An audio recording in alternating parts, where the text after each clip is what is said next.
Olá, amigos da TV Câmara, estamos de volta para mais uma grande entrevista, sempre ouvindo personalidades importantes que fazem parte do contexto histórico de Florianópolis, do nosso estado. Floripa, que é a capital de Santa Catarina, e para cá muita gente veio para estudar, buscar um rumo melhor e ajudar também a construir o desenvolvimento da nossa cidade.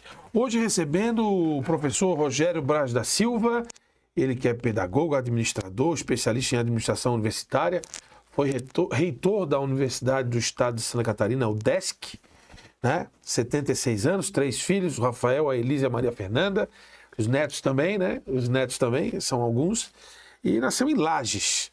É um prazer imenso receber o senhor aqui para contar a sua história. A gente convive sempre lá na confraria do Líder Tênis Clube, e lá tem muitas pessoas interessantes com as suas histórias, e o nosso objetivo é contar a sua história hoje. Muito obrigado pela presença. Obrigado para ti, Bion. É um prazer estar aqui hoje para tentar aí ver se contamos um pouco da história da UDESC, já que nós iniciamos na UDESC como aluno também passamos como aluno pela Federal, mas lá na década de 70, e depois fizemos uma história também profissional como técnico e professor da universidade ao longo de 45 anos. Antes da UDESC, as lembranças da infância. Em Lages, aquela cidade fria no sentido do tempo, né? Os campos lagianos marcantes. Quais são as lembranças que o senhor tem desse tempo, hein? Basicamente são lembranças de escola, né? Na época, eu saí de Lages com 14 anos, e na época a gente morava no bairro Coral, que hoje já é um outro tipo de lugar hoje, né? Lages se desenvolveu bastante, e a nossa infância foi muito em termos de família. Eu tinha família da minha falecida mãe, que era toda ali de Lages, e a gente tinha muitos primos, muitos parentes, e brincadeira sem falar no Colégio Diocesano de Lages, onde fizemos o antigo ginásio, e um Colégio Rosário do bairro Coral, onde fizemos as primeiras séries do antigo primário. Mas foi uma infância rica em brincadeiras, era um outro tempo, né? Depois eu já tive a oportunidade de criar meus filhos com outro tipo de educação, nem tanto, mas de modo de vida, né? As coisas a cada 10, 15 anos, ou às vezes muito menos do que isso, vão mudando. A nossa sociedade é dinâmica, e as coisas mudam com bastante facilidade hoje em dia, né? Mas, diga-se de passagem, é sempre para melhor. Ao menos é meu ponto de vista. A gente muda sempre para ou estar numa situação melhor profissional, ou estar numa situação educacional melhor, ou vida melhor, e assim sucessivamente. Como foi essa vinda do senhor para cá? Foi através dos pais, né? Minha mãe era professora do Estado, meu falecido pai era funcionário do antigo DNR, e foram transferidos, e a gente veio. Foram transferidos a rigor a pedido, até porque eu também tinha mais 2 irmãs, e a gente buscava educação, né? Particularmente eles, buscavam educação melhor. E não que Lages não tivesse, mas com certeza a capital já vislumbrava a Universidade Federal, a própria a UDESC, a Universidade do Estado, se desenvolvendo, ambas se desenvolvendo, né? Eu, por exemplo, quando fiz administração na Federal, no antigo básico, eu fui umas turmas que acho que só umas 2 ou 3 turmas antes tinham ido lá para o campus da Trindade. Antes tudo era por aqui, né? Então, e depois foi uma dinâmica muito grande, né? Como foi com a UDESC, com a Federal mais ainda, né? Tanto é assim que hoje a Federal também é multicamp, né? Está em várias regiões do estado, Curitibanos, Araranguá. Qual foi a primeira impressão que o senhor teve quando chegou em Florianópolis, hein? Assim, aos 14 anos de idade. Eu nunca me esqueço, cheguei em Florianópolis, fui me informar, tinha em torno de 36 mil habitantes na época. Hoje nós estamos com 700, já indo para acho que perto de 800 mil habitantes. Então, era uma cidade, exemplo de Lages, Joinville e tal, era uma cidade ainda pequena e se desenvolvendo pouco a pouco. Mas depois foi aquele boom, né, que a gente conhece de Florianópolis, não só também Florianópolis, né, o Brasil como um todo se desenvolveu muito, salvo poucas regiões que não se desenvolveram muito, mas Florianópolis, eu não sei se isso que está chegando em Florianópolis hoje é bom para os nossos netos, porque tem muita gente, né? Muitos veículos. Esse plano diretor já mudaram para um aspecto que é para ter mais oportunidades de criar espaços para prédios e residências, né? Eu não sei o que será dos nossos netos. O meu neto mais velho tem 11 anos. Tu imaginasse, quando ele chegar aos 30, como nós vamos estar aqui? Sr. Rogério, e aí o senhor chegou aqui, os pais transferidos, o senhor foi estudar, né? Lembra o colégio que estudou? Não, basicamente já cheguei aqui, já tinha passado, já tinha concluído o científico. Sim. E já tinha ingressado na Faculdade de Engenharia de Joinville e fiz 2 fases na Faculdade de Engenharia de Joinville. Então, quando os meus pais foram transferidos, eu não estava me adaptando muito na engenharia e disse a eles, eu vou também para Florianópolis com vocês, não vou ficar no curso de engenharia. E porque eles saíram de Lages e foram para Joinville. Exatamente. Saíram de Lages e foram para Joinville num curto espaço de tempo, 3, 4 anos, e logo em seguida daí viemos para cá. Eu concluí o científico em Joinville, e entrei na engenharia que estava iniciando em Joinville. Mas como não me adaptei muito ao curso de engenharia, eu disse, vocês vão para Florianópolis, irei também. E daí... Resolveu vir. E logo depois aí fomos, já fui para cursinho, né? Preparatório de vestibular, só um semestre. E logo depois fiz os 2 vestibulares e fui classificado. E aí a vida começou efetivamente na academia aqui em Florianópolis. A vida na academia efetivamente foi aqui em Florianópolis. Fui paralelamente para os 2 cursos e naquela época quem entrava no curso superior era quase sempre recrutado para os cursinhos pré-vestibular, para dar aula e tal. Fui convidado para um daqueles cursinhos, já fui dar algumas aulas, mas depois a política estudantil começou a funcionar comigo. Pode contar.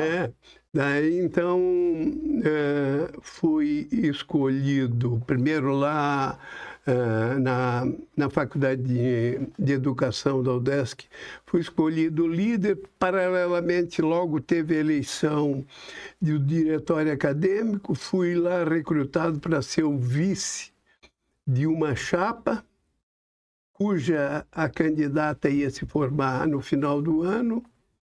Consequentemente, a presidente foi formada e logo em seguida eu assumi, e daí veio uma série de participações, né, na vida política estudantil, muita relação com o pessoal da Federal. No tempo da ditadura, isso, né? Ainda ditadura. Ainda, para te ver lá, falar, 74, 75, 76. E daí muita relação com a Federal. Daqui a pouco veio a ideia de a gente criar o Diretório Central dos Estudantes da UDESC. Da UDESC. Naquela época, a UDESC tinha a Faculdade de Engenharia de Joinville e a ESAG, Escola Superior e a Faculdade de Educação. Basicamente, essas 3 unidades. Sim.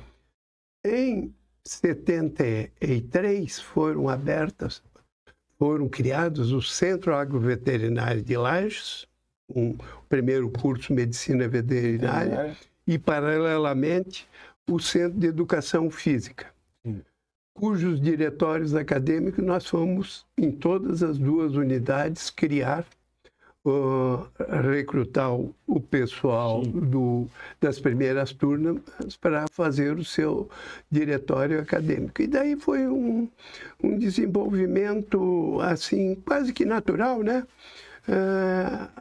Muito relacionado com os professores, com a direção da universidade, direção dos centros.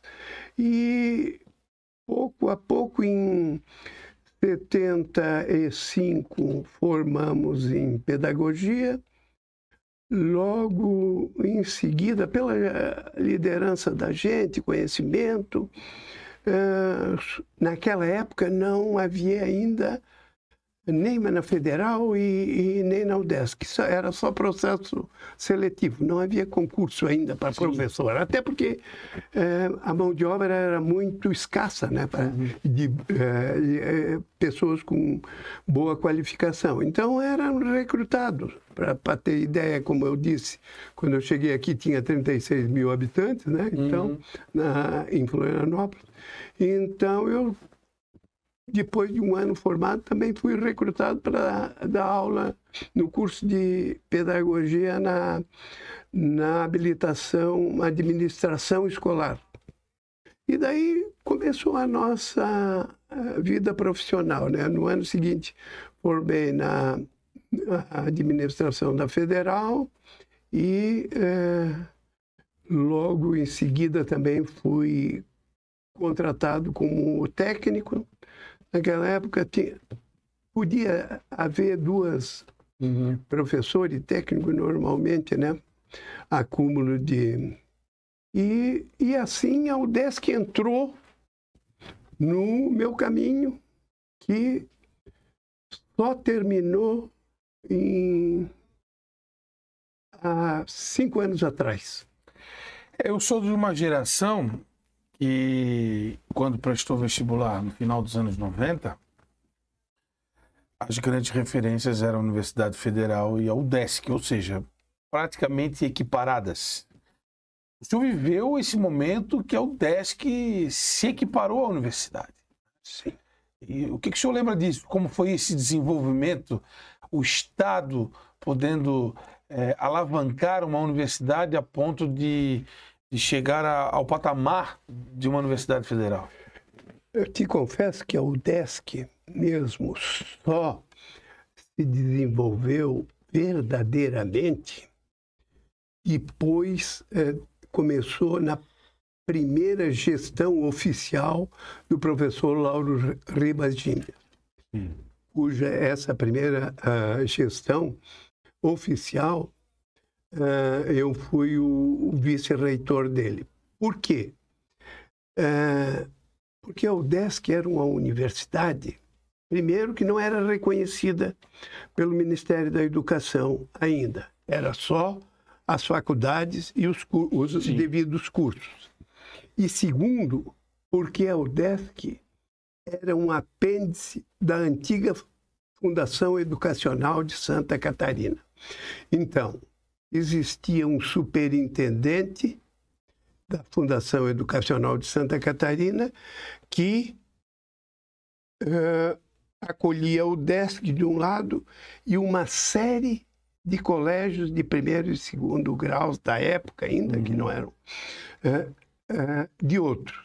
Como o Aderbal era um desses, mas a grande maioria dos colégios eram agrícolas e profissionais do interior do estado, como Lages, tinha colégio agrícola, tinha um industrial de Lages, tinha uma série de outros colégios. Então, nós tínhamos a FESC, que mantinha o UDESC e mantinha esse grupo de...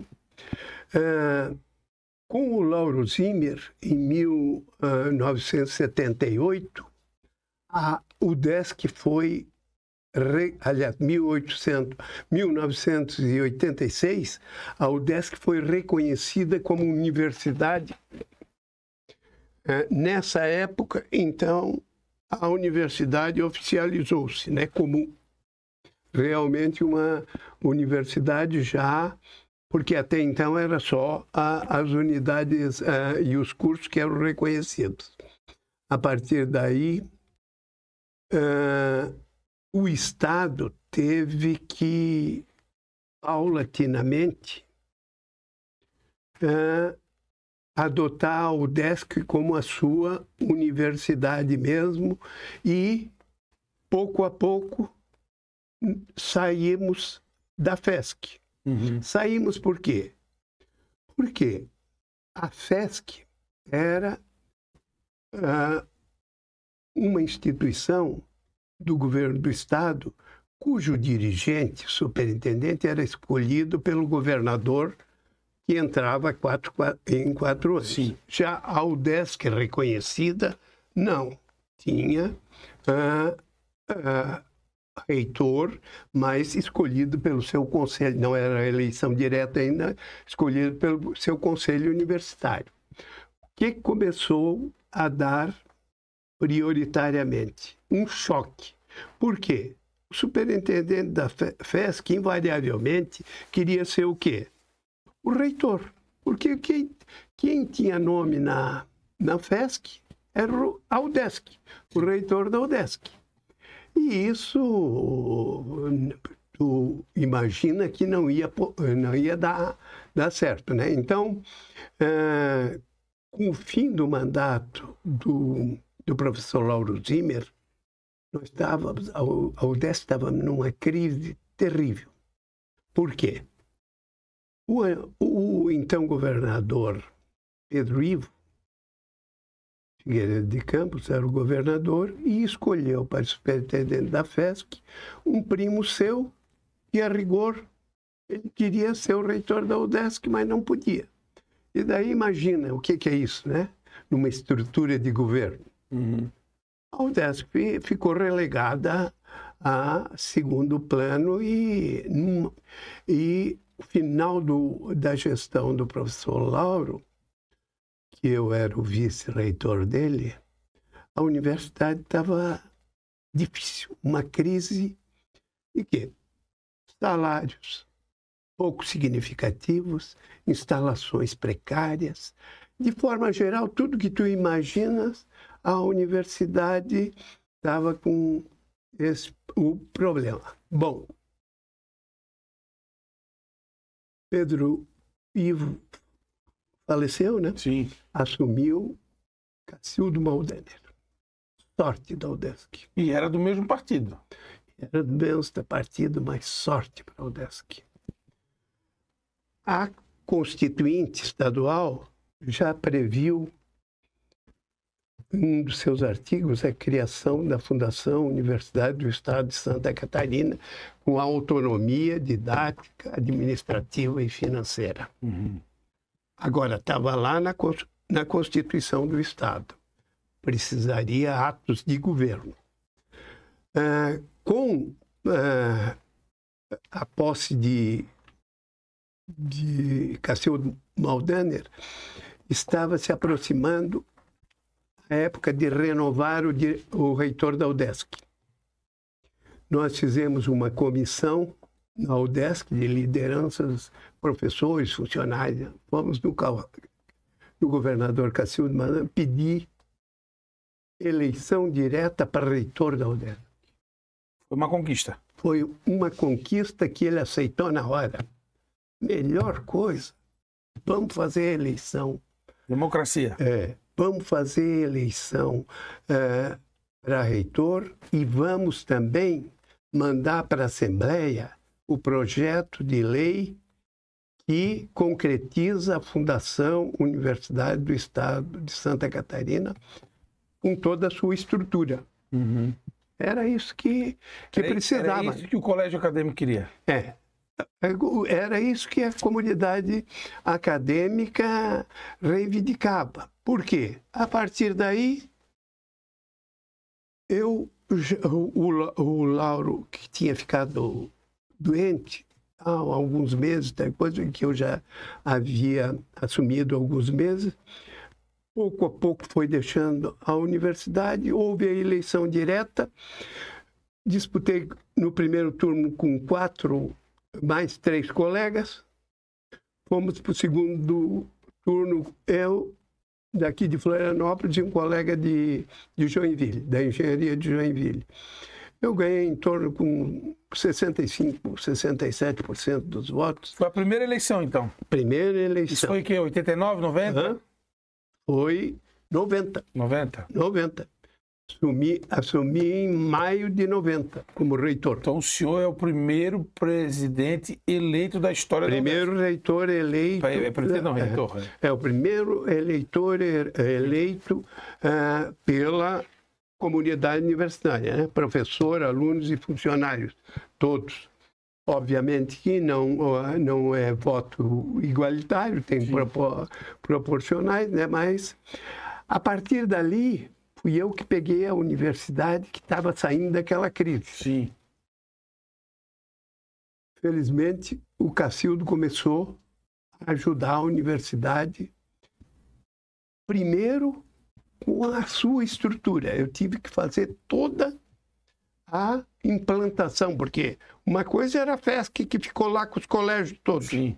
E outra coisa agora a UDESC, que saiu da FESC, com em torno, na época, nós tínhamos em torno de 300 e poucos professores e ainda eram poucos alunos, acho que 4.000, 5.000 alunos, e técnicos também em torno de 250, 300.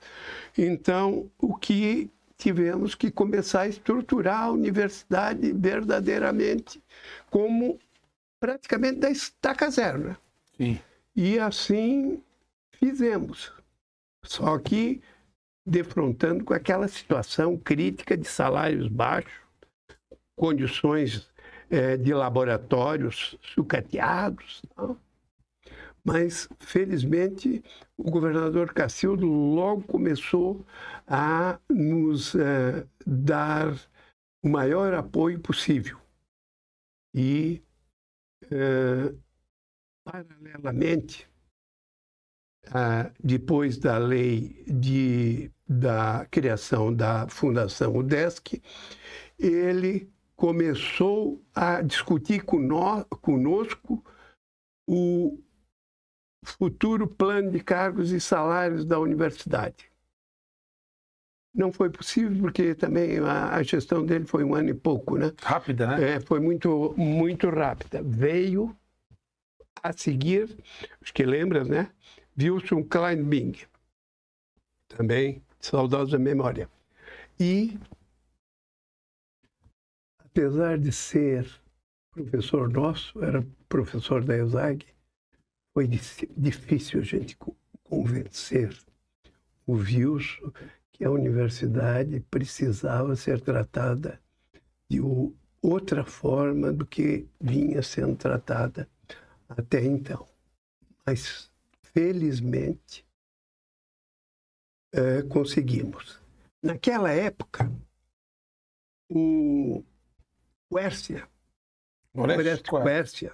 de São Paulo, tinha dado autonomia universitária para as 3 paulistas: a USP, a Unesp e a Unicamp, as 3 universidades estaduais paulistas, com um percentual da receita líquida do Estado, que obviamente são maior economia do Brasil. Exatamente, né? E umas universidades extremamente significativas, era completamente diferente da gente. Agora, eu não cansei de falar com o governador Wilson Klein-Bing sugerindo que ele ligasse ou conversasse em algum evento com o governador Quércia para ver como funcionava e o que ele estava achando nesses 10 meses de atuação da autonomia das paulistas, o que ele achava. Finalmente consegui, depois de muito conversar com ele, ele telefonou. Determinado dia, ele telefonou para o Quércia só foi elogioso. Disse: governador, não tive mais problema. Por quê? Porque elas pegam o dinheiro e tem que se organizar. Se faltar, não tem de onde mais sair. Então, não vai faltar, porque as que são universidades vão se planejar para não faltar. A melhor coisa que tu fazes é dar autonomia para a tua. Ele me ligou até satisfeito. Preciso falar muito contigo. E estou até muito alegre. Daí eu disse: qual é o horário? Não podes vir aqui agora. Fui ao palácio e ele me disse: uma das melhores impressões que eu tive foi a conversa com o Quércia, porque eu acho que é o caminho da UDESC também. Mas aí começou a me explicar, né? O problema é o seguinte: uma coisa é São Paulo, outra coisa é nós. Eu vou dar autonomia para vocês, mas não vamos poder dar todo o dinheiro que vocês precisam logo inicialmente. Nós vamos... não, tudo bem, vamos fazer uma escala aí, vamos sentar o secretário da Fazenda, na época era o Fernando Marcondes do Matos, dele. Vamos sentar... Eu oriento o Fernando, a gente senta com o Fernando e vamos fazer paulatinamente a coisa funcionar em termos de autonomia financeira. E assim aconteceu. Ali a UDESC engrenou? Ali a UDESC, primeiramente, ainda na nossa administração, nós valorizamos os salários, tanto de docente como de técnico. Preparamos 2 empréstimos que o governador Wilson Klein-Bing bonificou, né? 2 empréstimos externos para a universidade, um de 5 milhões e outro de 6 milhões, para reequipar laboratórios, espaços físicos. Né? Isso tudo deixei preparado para o meu sucessor, Raimundo Zumblick. De Tubarão. De Tubarão. E depois recebeu esses recursos e já um orçamento que nos primeiros 2 ou 3 anos da gestão dele era tanto que ele devolvia para o Estado uma parte. O que é representativo. Exatamente. Então, ali, realmente, o futuro da UDESC, que é hoje, com esses 10 campos, foi o plantar disso que é hoje uma universidade de 22 mil alunos, em torno de 3 mil e poucos professores, 1.800 funcionários, descentralizadas em todas as macro-regiões do Estado. Nós já tínhamos em Joinville e Lages, hoje temos em Chapecó, temos em Laguna, temos em Ibirama. Temos em Ibirama, temos também em... Meio Oeste, não tem alguma coisa? Meio Oeste? Não, Meio Oeste nós só temos cursos descentralizados. Nós temos, se eu não me engano, mais um... temos em Caçador também. Isso, em todas as macros regiões do Estado, a UDESC, como Universidade do Estado, né? Que quem paga a conta da UDESC é o contribuinte catarinense, merece ter a sua universidade. Né? Então, e hoje, diga-se de passagem, temos um corpo docente mais ou menos se equipara da federal, muito bem qualificado, né? Dificilmente tem áreas que nós podemos recrutar mestre, tem a maior parte, 99%, só doutores, e hoje em dia, hoje, por exemplo, agora nós temos um concurso de 110 professores. Não tem concurso que não exige doutorado do professor. Doutor para cima. Exatamente. Do doutor, pós-doutor, essas... Por quê? Porque, primeiro que a UDESC, ela remunera, vamos dizer que é um baita salário, não, mas condignamente. Se equipara da federal, tal. E segundo que hoje nós temos instalações boas, né? O professor, por exemplo, da engenharia de Joinville, que basicamente tem que trabalhar em laboratório, né? Nós temos muito bons laboratórios, até em Laguna nós temos muito bons laboratórios, qualquer centro hoje. Por quê? Porque o percentual da receita líquida, que hoje está em torno de 2,49% da receita líquida do Estado, não é muito, mas não é muito pouco. Dá para a universidade se manter muito bem e, inclusive, estamos ampliando, acho que não sei se tu conhece, ampliando as instalações do Centro de Educação Física, ali em Coqueiros. Estamos ampliando a própria engenharia, o Centro Tecnológico de Joinville, o próprio Centro Agroveterinário está sendo ampliado. Então, todas as áreas, os centros que precisam investimentos, hoje nós temos, a universidade tem condições de...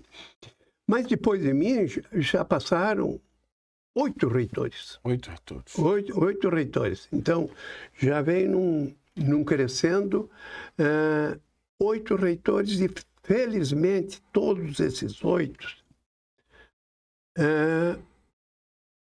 um perfil ideológico de centro. Sim. Sempre de centro. Casualmente, a última eleição, pela primeira vez, nós elegemos uma equipe extrema esquerda. E, como jornalista, de certo, tu consegue ver alguns raios para lá e para cá que têm surgido na nossa imprensa, né? Pois é, o ideal é ter esse equilíbrio, né? O ideal é o equilíbrio que a universidade... Então o último foi o Paco, o presidente da UDESC, o último de centro? O último reitor foi foi de Chapecó, Bareta. Bareta. O Paco foi antes Foi antes do Bareta. O Paco. O Tomás. Tomás, Muito bom reitor, diga-se de passagem. É o outro que precisa anotar para... O Paco, vamos anotar. O Paco é nosso amigo. Excelente reitor que foi. Foi vice, tipo eu. Sim. Ele foi um dos poucos que foi vice e depois foi reitor. A minha geração, como eu falei no início da entrevista, que é a geração dos seus filhos também, é a geração do final dos anos 90, ali, final dos anos 90, a gente tinha como grandes referências a Universidade Federal e a UDESC. Depois vinham as outras, as particulares, né? Que a rigor não eram particulares, eram fundações educacionais, né? Criadas pelas prefeituras, que as prefeituras não tinham condições de manter, tinham que cobrar, né? Sim, aí eu cheguei a prestar o vestibular para educação física, mas aí eu vi que não era a minha área. Eu, embora goste de futebol, de esporte... O nosso, chegasse a prestar o nosso... Não, prestei o vestibular. Prestei o vestibular, não o curso. Não, mas chegasse a prestar para o nosso... Prestei, mas bati na trave. Mas aí não era a minha área. Minha área era fazer jornalismo mesmo, que é a minha praia. As relações... É a minha praia. Mas a importância... Tanto é que eu fiz esse contexto ao longo dessa entrevista, que a UDESC ela se equiparou à universidade. E hoje continua equiparada, né? Por estar... não só situada na nossa ilha de Santa Catarina e lá no continente através do Centro de Educação Física, mas por todo o estado, né, como o senhor relatou. Mas porque tu sabes, né, que nós vivemos numa sociedade capitalista e não adianta que é o dinheiro que gira. Gira e traz desenvolvimento para qualquer instituição, né? Porque se a universidade não tivesse um investimento do governo do Estado, não sei o que nós estaríamos agora, como nós estaríamos. Felizmente, nós temos a visão de bons governadores que sempre prestigiam muito a universidade, né? O senhor se aposentou faz 5 anos, é isso, da universidade? 5 anos. E como está a vida após a aposentadoria? Boa, por causa que eu sou uma pessoa que, como deixei muitas relações na sociedade, hoje tem o grupo do Shopping, tem o grupo do Lira, tem o grupo da Beira Mar, tem o grupo do Fome Zero, e é isso que... Viajo bastante também, eu e a minha esposa gostamos muito de viajar, embarcamos, por exemplo, no próximo dia 4 e dia 14 de dezembro vamos estar de volta, no primeiro semestre do ano que vem já temos também uma viagem programada. E então, como eu trabalhei 45 anos, a gente agora tem que descansar, né? Como a minha esposa também é oriunda da educação. Gozar um pouco da vida. E os filhos já tudo engrenado também, todos 3, né? Felizmente. Felizmente. E aí, hoje a rotina é mais bater papo, relembrar as histórias e os encontrar... Não, e a grande verdade é que eu também volto muito na UDESC. Difícil... a quinzena que eu não vá lá na UDESC bater papo, conversar, na ESAG e tal. Então,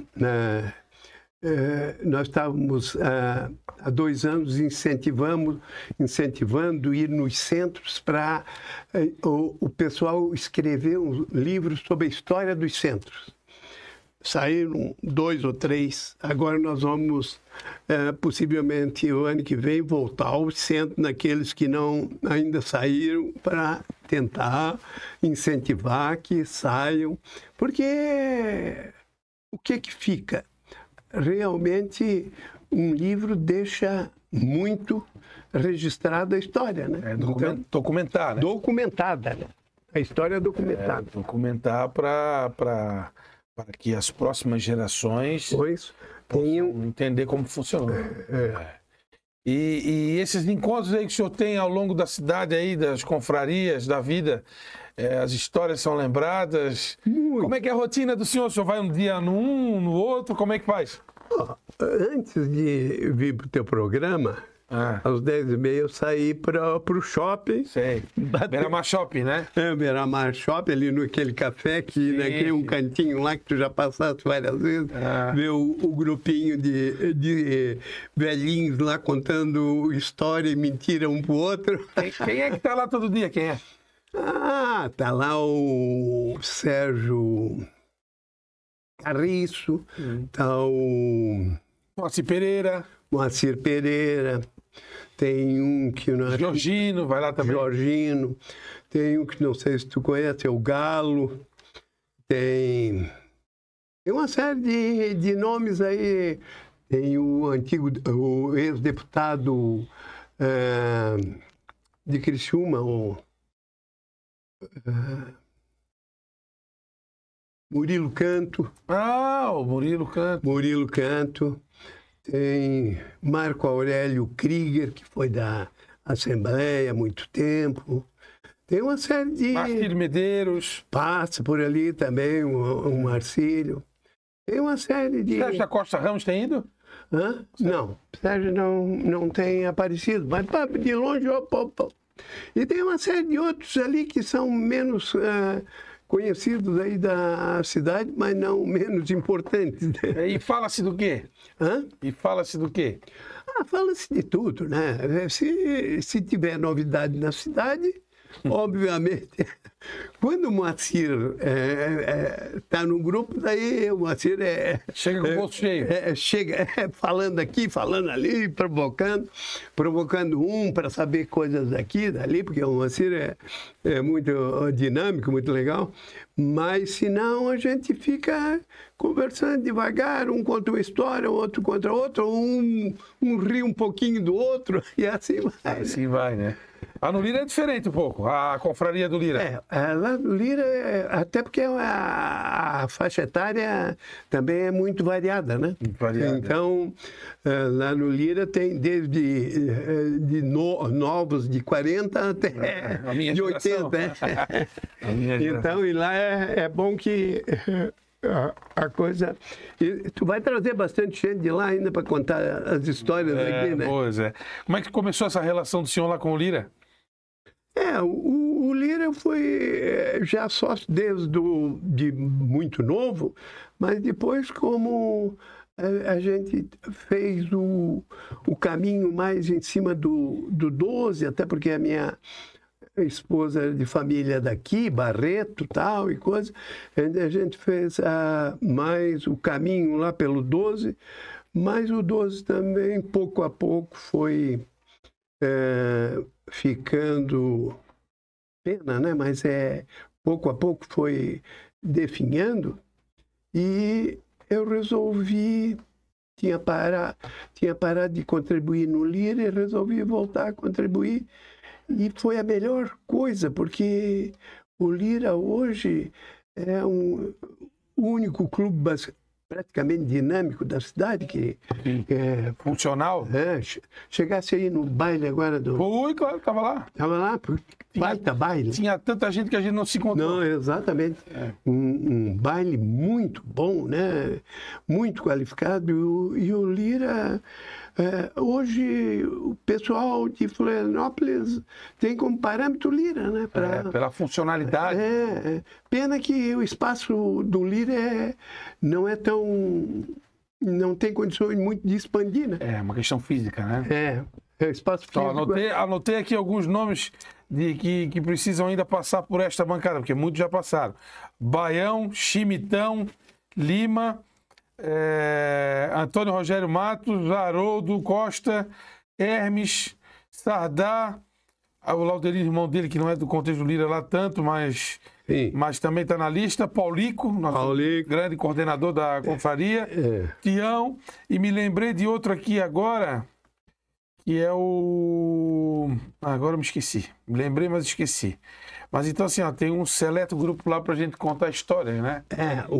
Tu mapeasse aí realmente uns que a história recente, que eu vou dizer, é de uns 25, 30 anos para cá. Sim. Essa turma que tu mapeasse aí é uma turma que realmente impulsionou o desenvolvimento do Lira. Do Lira, né?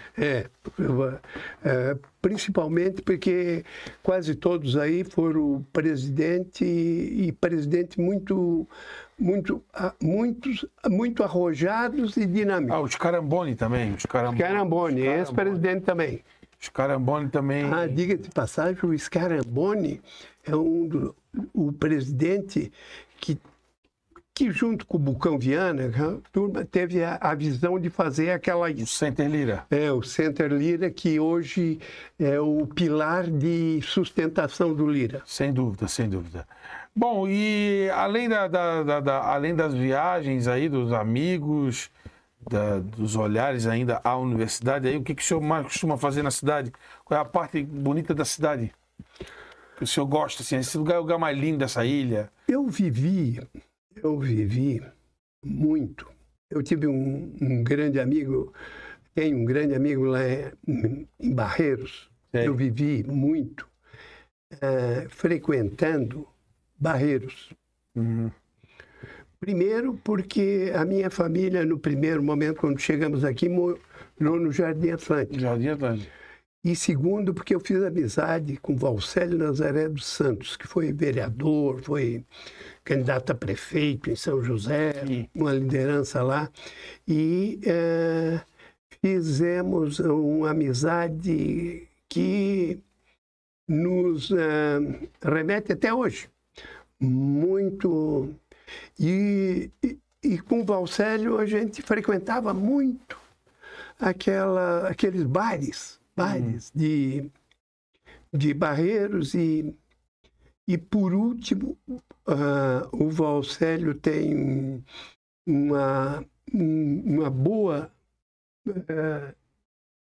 um bom rancho na beira da praia, porque ele também tem barco, pesca e tal, e tem um grupo de dominó tal, e de vez em quando a gente vai lá, como diz o outro, jogar a conversa fora. Então, essa é uma das coisas também que me enterte bastante.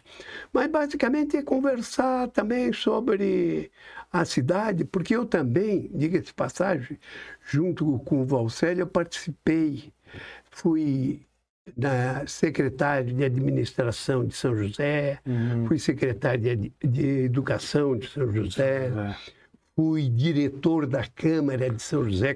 Na gestão de quem? Da prefeitura? Gessi Tives. Ah, Tives. Tu não pegasse, foi muito lá atrás, na década de 70, início de 80. O Valcélio, esse meu amigo, foi presidente da Câmara da ITV. Participamos muito com o Orvino, que é prefeito hoje. O Orvino é um vereador recordista. Inclusive... Ele é um pitanta de palhoça. Inclusive, toda a época de aniversário de São José, ele convida para a gente ir lá bater um papo com eles, com os presidentes que foram na época dela. Vamos lá recordar os momentos de São José. Então, eu tive uma participação muito ativa lá em São José, bem uns 8 anos. Logo que saí da universidade, paralelamente ao DESC, né? Mas Florianópolis hoje é um celeiro de bons assuntos, né?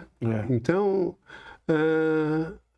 e bastante gente vindo de fora com assuntos novos e que a gente pode conversar bastante.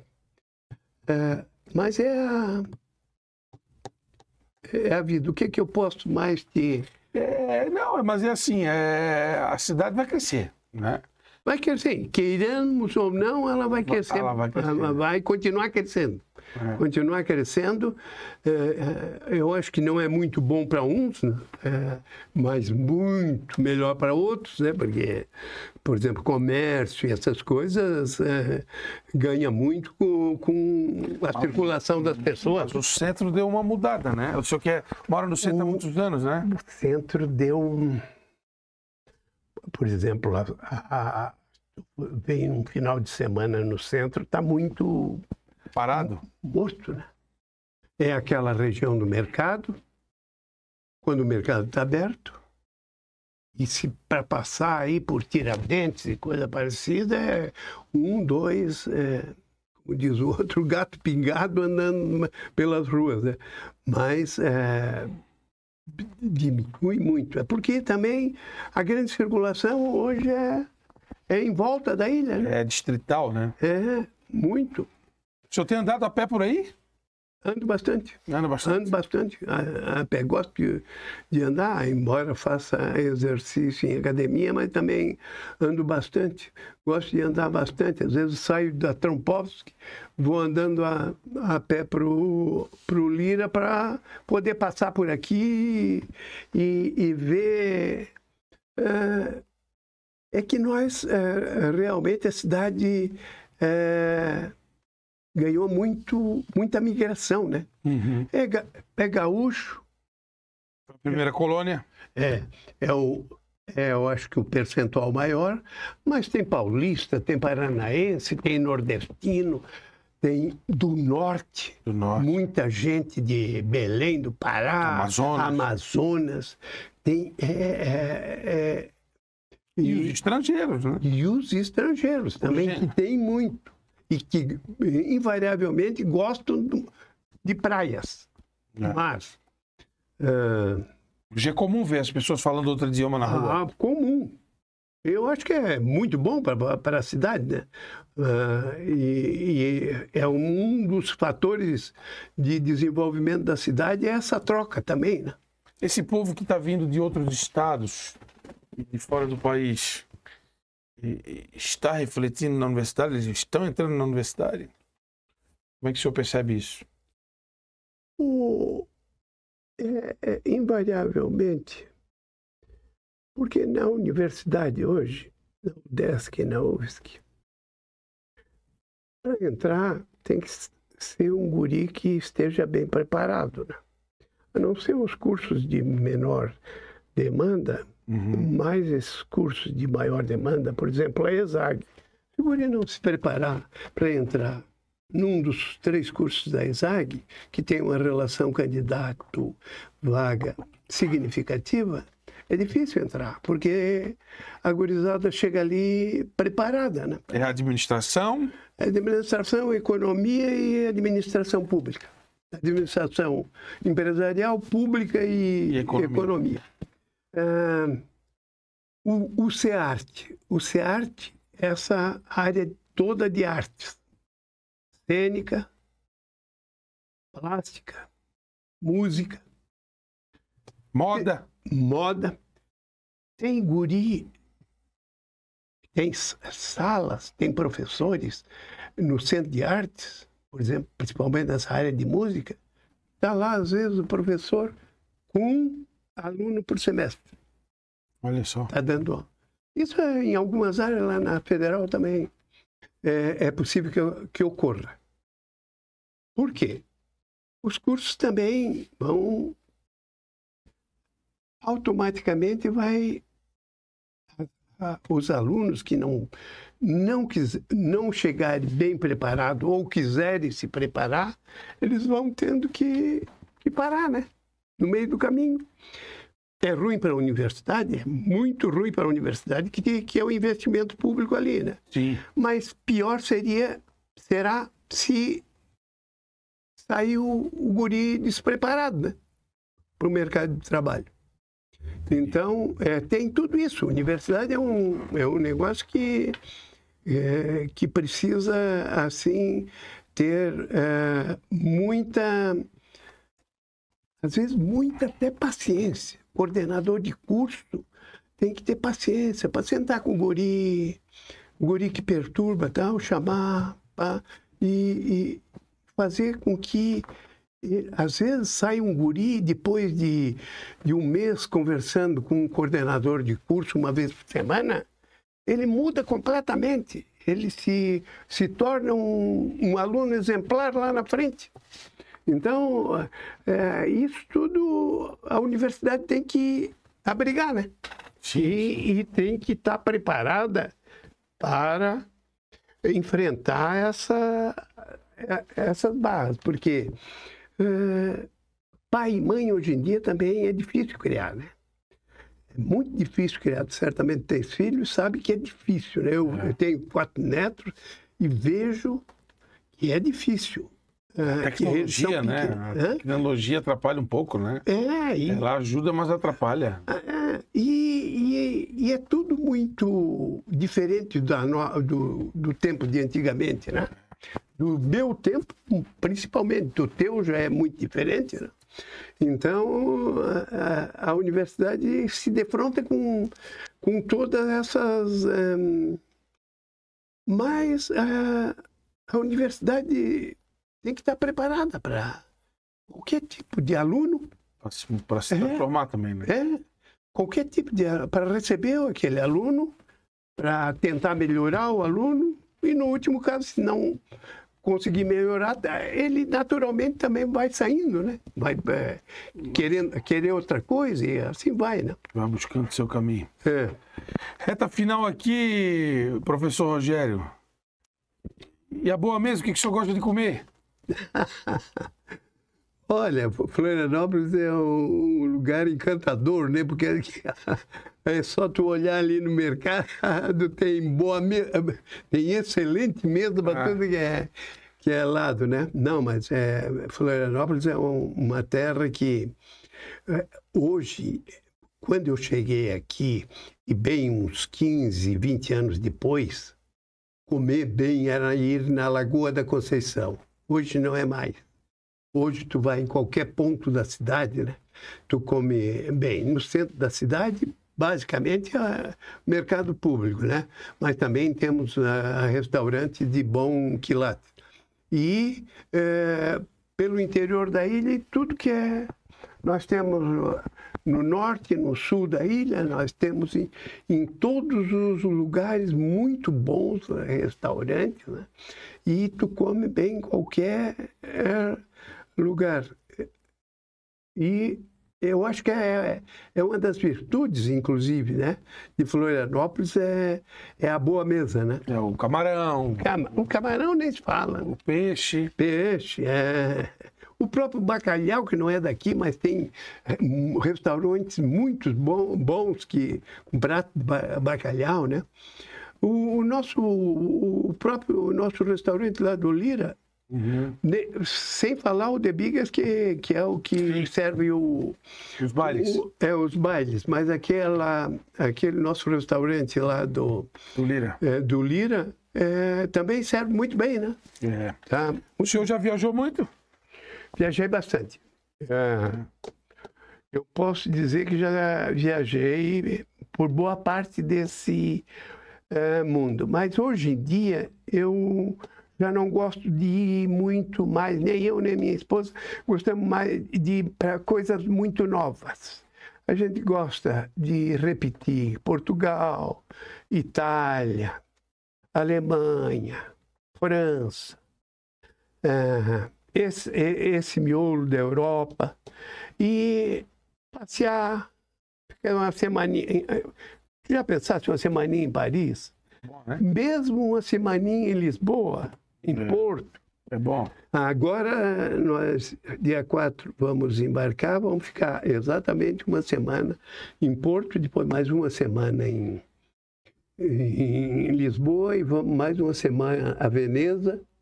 E de Veneza, pegamos um cruzeiro que vamos sair, sabe aonde? No Rio de Janeiro. Ah, coisa boa. Uma travessia. Atravessar o mundo.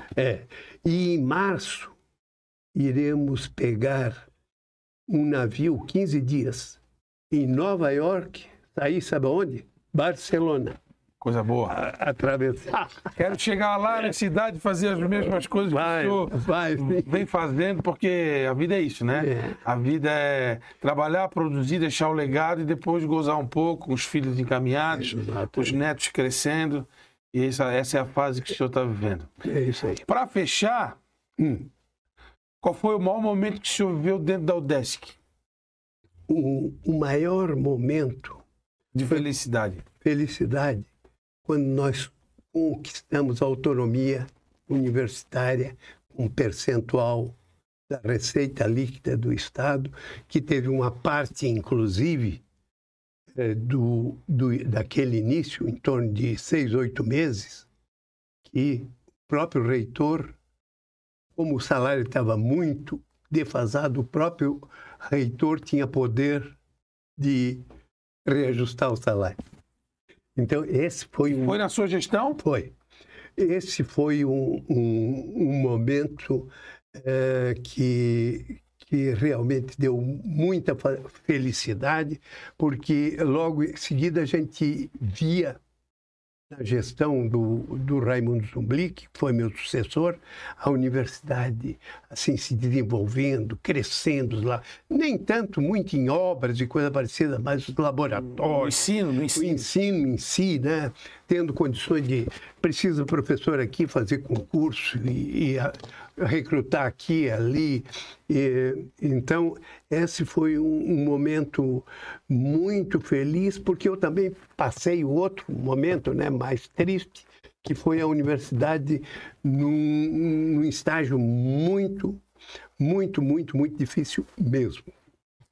É a vida. É a vida. Rogério Braz da Silva, reitor da Universidade do Estado de Santa Catarina. 90 a 94.